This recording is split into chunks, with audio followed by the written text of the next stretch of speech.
Welcome to another episode of Checked Out by Relay Commerce here. Typical format is usually the three of us, partner people, who have worked with each other in different capacities on the partnership side of things, and then found us working at the same company. And usually we have a surprise guest. However, our surprise guest did have a conflict today, so you're stuck with just us. So hi everyone, thanks for joining. Where are you guys? Eric, where are you at today? I'm in Charleston, South Carolina.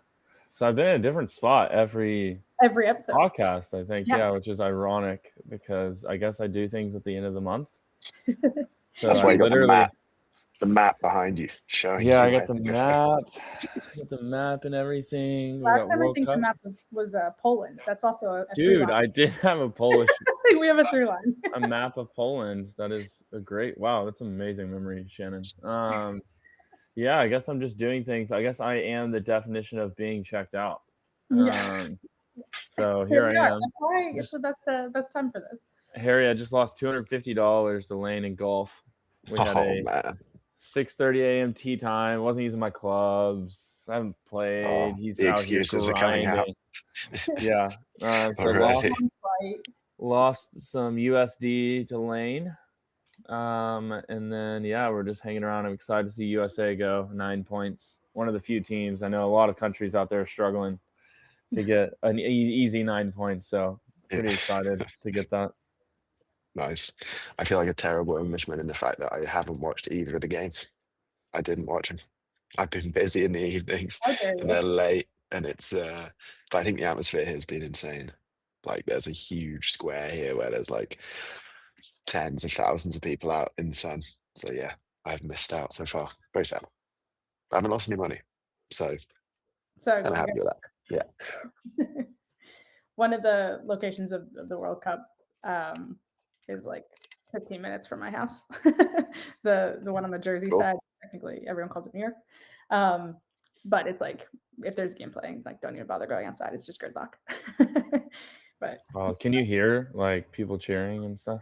Honestly, yeah, but I don't think it's from the stadium. I think it's the ripple effect is actually pretty unbelievable. There's just like people camping out in like businesses, parking lots, and you know what I mean? Like it's just like it goes. It's just chaos. Yeah. That's so awesome. It's really cool. Energy's amazing. Will's going to be at the game today. Amazing. So you guys will be really close to each other. Yeah. If somebody has both of you guys' locations, y'all's faces will look like you're in the same spot. I'll have to let them know. That's funny. What brings you out there? Any sort of events you got going on? Yeah, we're just hosting a dinner this evening with some ecom people. So gonna do that. There's a Philly cheesesteak spot apparently here in Charleston that I'm gonna go see if that's real or not. That's really it. I'm gonna be back in the mountains tomorrow. There you go. So, yeah. Harry, any events in your neck of the woods?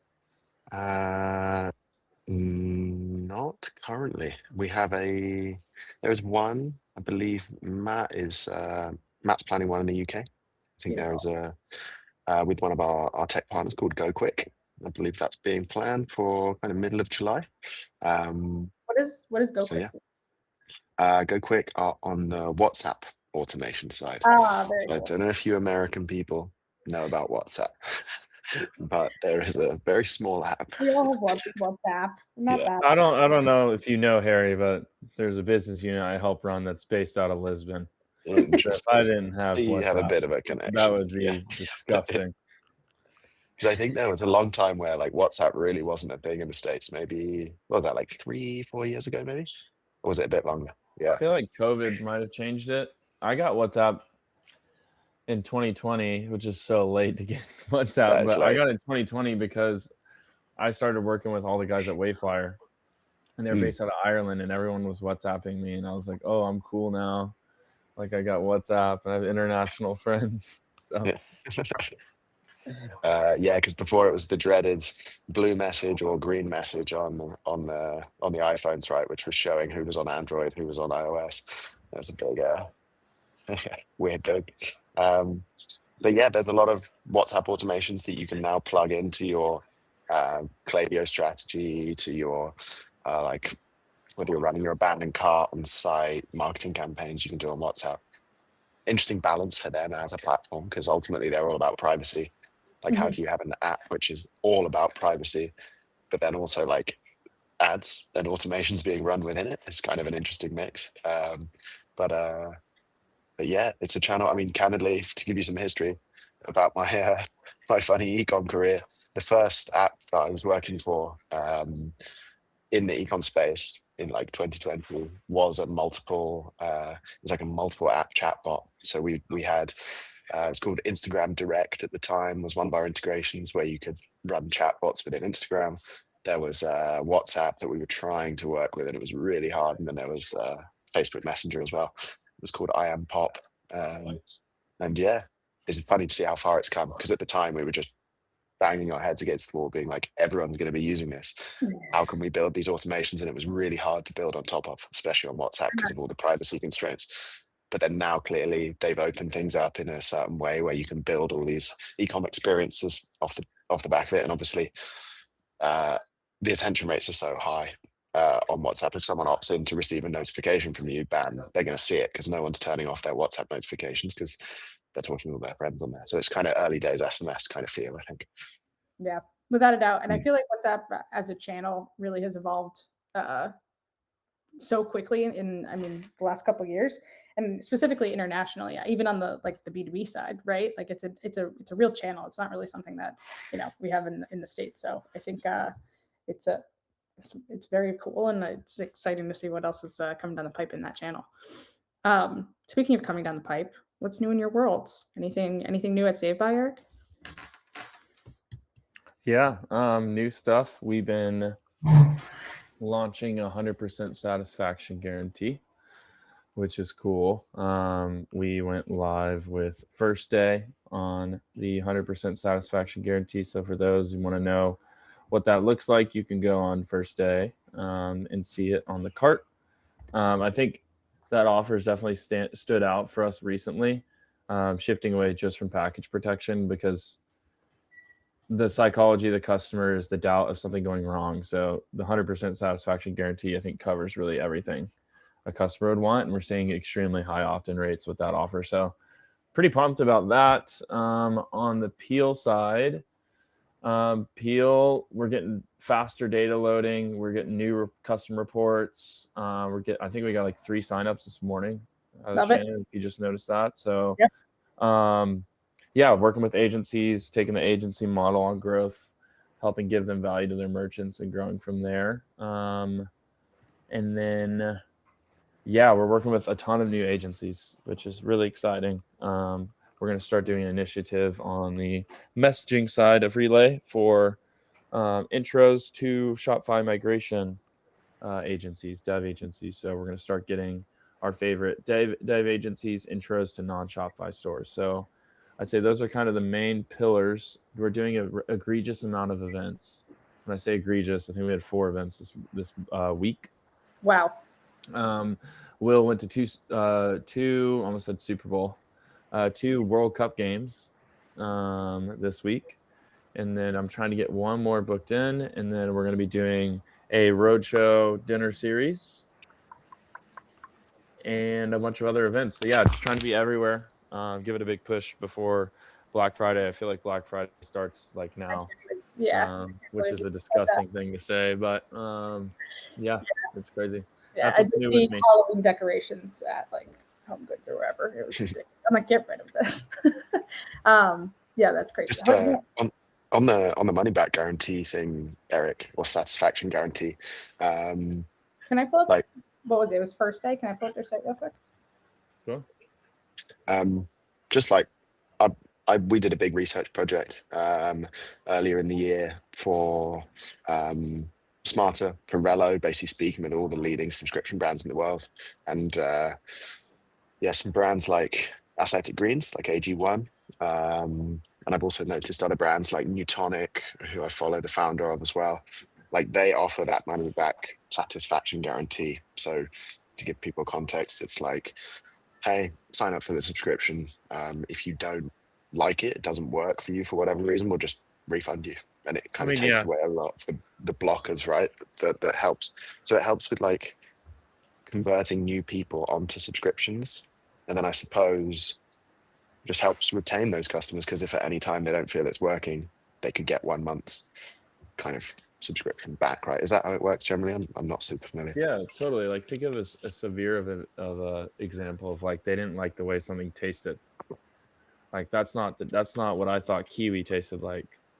Like that would not be satisfaction, right? Like that customer's not satisfied. That would even fit into the I guess the category. And then additionally think of like in some cases it could even be as far as like, oh, well, I didn't even mean to subscribe. Like that's a satisfaction guarantee, right? So you're covering a lot. And when you see companies like AG1 doing that, like obviously they're $1 billion company, like so they're going to be doing certain things, but to be able to work with Save By, you can offer that and it doesn't affect your bottom line is pretty incredible. The way that I look at things. So for you to be able to have that as a customer funded model and service that you offer for a nominal percentage to the subtotal, I think it's a genius thing. Companies are getting 70+% opt-in rates for adding the 100% satisfaction guarantee. So I think opt-in rates are great, but to me that says the customers actually want it because the opt-in rate speaks for itself.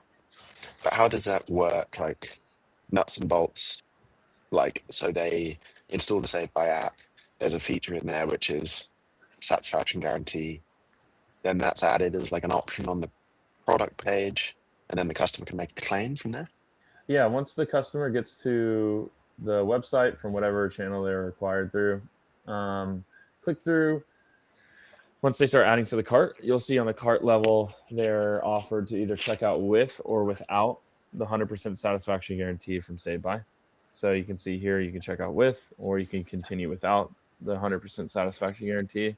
I really like the CRO behind this of like, why would you not want to check out without being guaranteed something? Like, I really love that. So you got companies like First Day doing it. It's going really well. But once it's added, it is a percentage of the subtotal, and that's what's funding the whole model. So it doesn't actually cost First Day anything to do this. This is something that they're offering to the customers as a service to add to their order. It's like a choose your own adventure. You can check out with or without, so it's not forced. And then you can see by the results, the type of opt-in numbers they're getting is typically how you can gauge whether this is a good solution for your customers or not. One thing that's really cool with First Day is that 100% satisfaction guarantee will actually attach to future orders. So if I'm a net new subscriber and my order is every 30 days, I'm paying $100 every 30 days. That 100% satisfaction guarantee is attached to those future orders because of our integration. Even better, if there's an order value change, so I'm instead of paying $100 every 30 days, I'm now paying $50 every 2 weeks. Our 100% satisfaction guarantee percentage will adjust to the new order value and the new frequency. So it's actually integrated into the selling plan natively, whereas there's no other solution in space that can natively integrate. So that saves customers, support teams a ton of time. You can imagine, let's say you got a subscription company doing 20,000 subscription orders a month.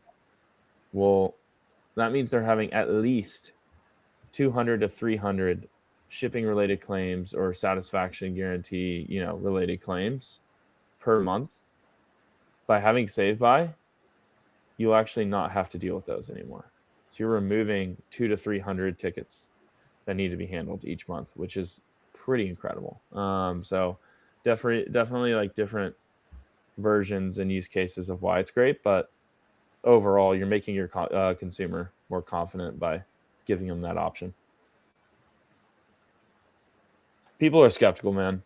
They don't think it's going to arrive on time or it's going to be what they thought it was. I mean, the use case of First Day is, I feel like, one of the best ones, right? Like it's a vitamin for my kids. I want that to be a ritual, right? I want that to be a regular thing, but I have no idea if my kid's actually going to eat this. You know what I mean? So obviously, and I think First Day does a really great job of, they defaulted to subscriptions here.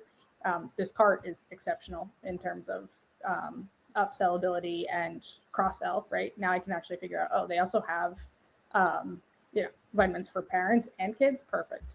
But like I said, just from a use case perspective, I mean, adding the 100% satisfaction guarantee makes all the sense in the world and gives me the confidence to actually opt in on the subscription on the first order. So this is awesome. I can imagine. Go ahead. I was just gonna say, I can imagine for pets, that's one step even more important. Like, I mean, I guess with kids, if they're not sure about the flavor, they might like it after a couple. Whereas like an animal will just generally, you're not going to persuade an animal to like. Yeah, they're going to eat it or not. Yeah. Yeah. And it's yet another thing just that someone can do early on in the customer journey to have a better chance of converting to subscription or actually opting in, right? I think all the time we're like, how do you acquire more subscribers? Everyone is talking about, churn mitigation and things like that, but retention is a full system that starts way before someone asks to cancel your subscription. And right, like we're often like saying, oh, default to subscriptions on your PDP, but apart from that, like what else can you do? This is a great thing. So cheers to you guys. That's exciting. Harry, what about you guys? What are you working on? There's one slight change on the Relo product, which has been quite interesting. So we have a dynamic content block in Relo. It is called the Omni block. The idea is it's a block that you can add into your Klaviyo emails. And historically, it's always been into campaigns so that you can personalize campaigns. So if you imagine you're a retention marketing manager, a lifecycle marketing manager, a lot of your time is going to be spent segmenting down campaigns and sending the right message to the right people based on what life cycle stage they're in. That can take up like huge proportions of people's time. The Omni block, you drag it into the campaign and it automatically updates when you send to the customers based on where they are in their journey. So if they're close to needing to reorder, it would show them a reorder call to action. If we think actually they just reordered, it would show them a cross-sell recommendation. Or if we notice there's very good subscription intent to convert onto a new subscription plan, it could dynamically show a subscription offer. Now, this is one of our biggest revenue driving features for Relo. But what we've had historically is that just being sent out through campaigns. But then now with our latest release, it can also be added into flows. So all of your flows can then have you can imagine like a personalized header or footer on every single email that's going out, just making sure that each customer who's receiving your comms has offers that are very unique to their unique journey. It's almost the same kind of experience as you would expect from an app, for example, where whenever you log into an app, it's going to be all personalized completely for you. That's the kind of personalization feel you would get when opening those emails, where you're like, hey, this email isn't just a generic something that's coming through. This is actually like very unique to my journey with the brand. So yeah, we're excited about that because it just means more eyeballs, more people can see this content and ultimately just give people a better customer experience. Excellent. And I feel like from the merchant's point of view, this is like such a breath of fresh air. So you're not kind of like guessing on timing or creating 3 different flows, one for cross-sell, one for replenishment, and one for subscription. Like this kind of all lives in one flow. Yeah. Anytime I'm talking to anyone who runs Lifecycle, they're like, oh, just going through the weeds of Klaviyo. Yeah. I mean, there's that big battle, isn't there? You want to give people as personalized content as you can, and you want to make sure you're not giving yourself a load more work in terms of hours that you need to duplicate all these different campaigns and flows out and things. Luckily, the Omni block can help brands kind of cut that corner a bit. So just by having it in the flows, you naturally need fewer branches to those flows because you need to think less about personalization than you typically would, which is all good. I mean, Klaviyo will go some way to being able to provide personalization, but when it comes to subscription use cases specifically, before the customer has subscribed, most of the subscriptions apps aren't really providing the data that helps move people across onto subscriptions. So that I think is the particular entry point that really, really helps, is being able to just be showing the right contextual content about which customers should be moving on to which subscription plans, which just works in the background now. a lot better than it did before, candidly, with Relo. Love it. 2 for 2 in subscription acquisition tactics today, guys. That's it. Right. I mean, a similar note though on the note of personalization, but again, more so on the end of the customer lifecycle in terms of churn mitigation. One thing that we're working on the subscription side of things is allowing for like rich media and just a much more personalized cancellation flow. So when someone goes in to try to cancel, obviously, we ask them, why are you canceling your subscription? But now we're going to allow for like video content. So insert founder saying like, hey, would love to gather some feedback here or get a better understanding of why you're canceling your subscription. And I think you're just going to get much better data on the other side of something like that, right? And it's all in the name of like a better branded customer journey. So guys, we're covering the full life cycle here today. This is good. Awesome. In terms of just like, day to day, how our weeks have gone, any new brands popping up on our radars this last couple of weeks? It's been a month since we talked. It has been a month. New brands that have popped up on the radar that we haven't talked about. I just want to give a shout out to Will at IQ Bar. Hey, Will. So we'll just do that. Who else? How is our boy Jolie doing? How's he doing? I feel like I kind of miss him. Like I feel like he's always up to something cool. He lives in a garden in London. I mean, he brought us to Ibiza on spring break, I'm pretty sure. So that was he did what? Wasn't he coming back from Ibiza or something crazy with his kids? Classic. Yeah. Classic. I just love that he lives in a garden now in London. He literally made it. Like, that's pretty incredible. I guess I'm just thinking about all the people we've had on, like how Jordan's doing. I know Jordan is in LA currently. Jordan, for those listening, runs Peel. He is another data shaman as well. I should have put on my data shaman hoodie. What else do we got? Harry, any cool conversations from brands?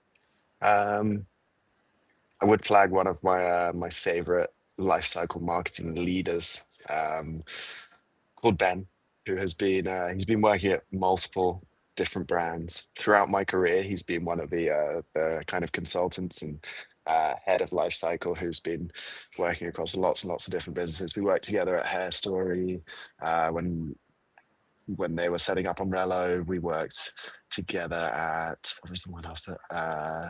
At Ancestral Supplements. It's been a great run, and I know he's got a new opportunity. So interested to see where he's landing. And just a shout out to those kind of people that I guess throughout a role you might come into contact with them working at different businesses kind of again and again and again. And it's just fun when you build like a nice working relationship and then people trust you and then they come in and they'll use your tech on the next thing. There's just a kind of cool feeling to that. And that I guess swings other ways when you then move on to a different role as well. And like they can help you out with various different things. So yeah, shout out to Ben Clark.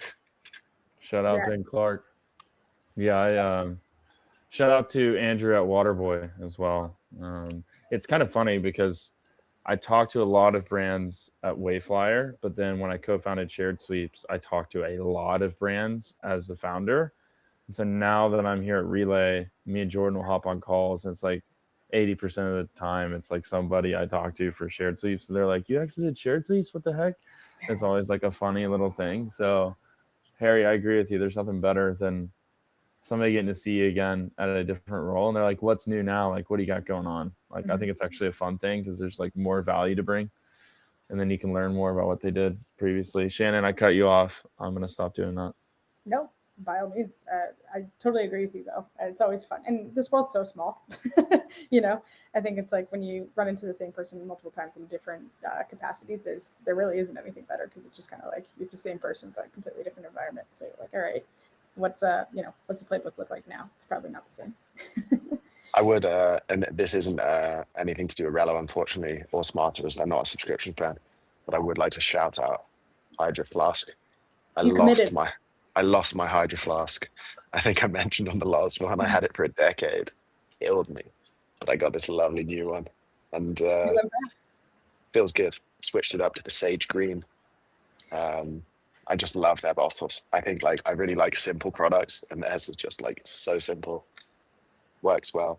Water bottles are easy anyway. Like it's amazing that anyone can get a water bottle wrong, really. But yeah, Hydro Flask know how to do it. It's good. It's good to see you stayed with your brand loyalty there. Yeah, there was I was tempted by Yeti, but yeah, didn't break. Love it. Like I said, we kind of broke format this week, so I think that's a wrap. I think we can wrap it this week. I think we'll have probably an additional recording if anyone on this call who was anticipating our surprise guest. We will follow up there and let you know when that additional recording happens and share it with you guys. But thanks for tuning in, and here's to another episode of Checked Out by Relay. Thanks, guys. Yeah, Harry, you doing real quick? I'm just curious. You got a little DJ set this weekend? You got it active yet? Good question. Just had a disaster. Had a real disaster last weekend. But I formatted all my USB. My USB is completely wrong. So got on to play. Plugged everything in. Nothing worked. It was just an absolute disaster. A lot of confusion. So lessons learned. I was back in the CD era last time I was DJing. So yeah, that's a lot's changed. Sick. Wow, it was legendary. Sad, it was super sad. I want you to know, in my eyes, I think of you as like the coolest guy ever, like genuinely. So like you being the DJ is cool as shit to me. I'm like, dude, I have this buddy. He lives in Europe. He's a DJ. He's a tech guy. He surfs. Like to me, I'm like, you would have it down. Like I would be clueless, genuinely. I should have had it down. Man. But he's out. Yeah. Dude, I've been listening to Amino. Do you know Amino? No, I don't think so. Or it's Domino. Dude, it's stuck in my head. I've been riding my road bike uphill, up here in the mountains, and I just put on like Fred again and this Amino guy. And it's just like, man, send it through. Constant. I'll send it to you. Maybe that can be on the next set when you get the wiring done. I love it. Yeah, send it to me formatted in FLAC, lossless, through record box, compressed. That sounds. Not that I'm still thinking about format. Yeah. Damn. Awesome. All right, cool. All right, guys.